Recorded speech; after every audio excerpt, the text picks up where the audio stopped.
Hi, and welcome to Technique Tuesday. I'm Amanda with The Studio. The majority of the pieces that I've painted have been Bob's Burgers inspired bathroom art pieces. It's pretty exciting, but today is not that. Today's technique is going to be new to the studio with some wax resist. With wax resist, you can either paint on top of a plain bisque or on top of a pre-painted base coat. So today I've got mine already painted with some cantaloupe, which is my favorite, and some Java bean on the bottom. These are also my alma mater colors. Go BG.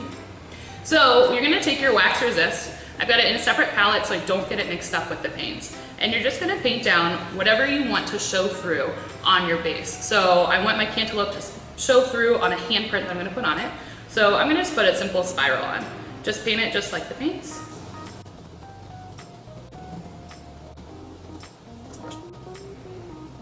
And make sure that your layer is nice and thick to cover up the base color so that enough of it shines through when you put your next color over it.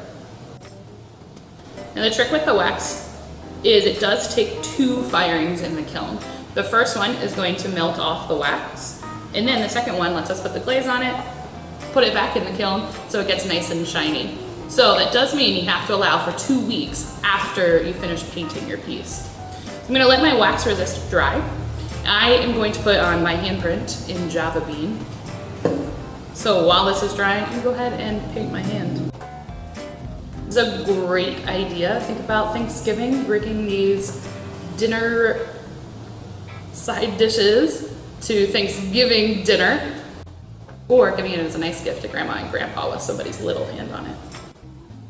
I am sure my family members will love to always remember me by my giant hand. Once your wax is dry, which we do have hair dryers that'll speed up that process, paint your hand up and then just place it. The wax is gonna act the same as a resist, like the tape would or a stencil would. It's gonna keep the paint from where you don't want it. Lift your hand up. I still have a little bit of my spiral, so I'm gonna paint it over. Just to make sure I get coverage over my wax. Then you just let it dry and we'll stick it in that kiln. And again, 2 weeks and it'll be ready with that spiral showing up nice and cantaloupe.